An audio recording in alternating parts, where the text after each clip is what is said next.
Well, the Libertarian Party is putting political activist Chase Oliver on the ticket for November after they rejected Robert F. Kennedy Jr. and President Trump. The former president was booed on stage at the party's convention on Saturday before mocking its electoral record. Well, the Libertarian Party chair ruling Mr. Trump couldn't be nominated because he never submitted the proper paperwork. Well, the former president's appearance coming a day before independent candidate Robert F. Kennedy Jr. was unexpectedly nominated after his campaign said he wouldn't be running as a Libertarian. RFK was eliminated in the first round of voting. Well, NewsNation's Tom Dempsey has more from Washington. And Tom, a lot of drama from a party that has an uphill battle to secure the White House, yeah? Hey, yeah, good morning, Anna. This morning, we know former Georgia Senate candidate Chase Oliver will be the official presidential nominee for the Libertarian Party this year. And while he faces a very long shot bid for the White House, polls remain neck and neck between former President Donald Trump and President Joe Biden. In fact, the former president tried to appeal to voters at the Libertarian Convention this weekend, even mocking the party at times as he faced a tough crowd. Take a listen. Now I think you should nominate me or at least vote for me, and we should win together.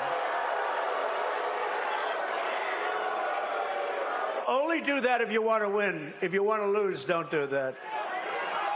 Keep getting your 3% every 4 years. Now, in a sign of how tight this race remains, former President Trump called for Libertarians to come together with Republicans, even promising to name a Libertarian to his cabinet if elected. The former president, though, has seen more attacks from RFK Jr., who challenged him to a debate this weekend. RFK kept up those attacks at the convention, taking aim at Mr. Trump's handling of the pandemic.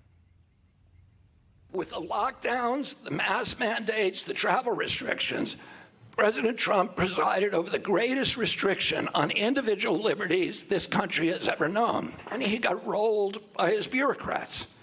He caved in, and many of our most fundamental rights disappeared practically overnight.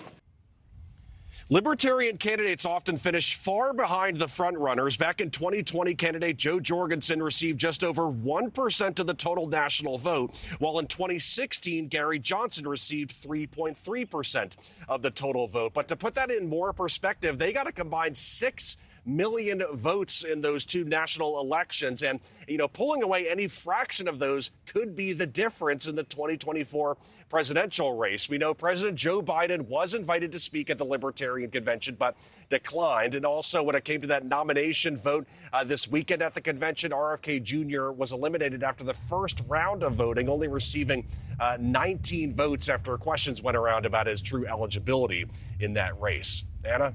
Yeah, it seemed like a bit of a shock that he ended up in that position anyway. Tom, thank you so much for that report.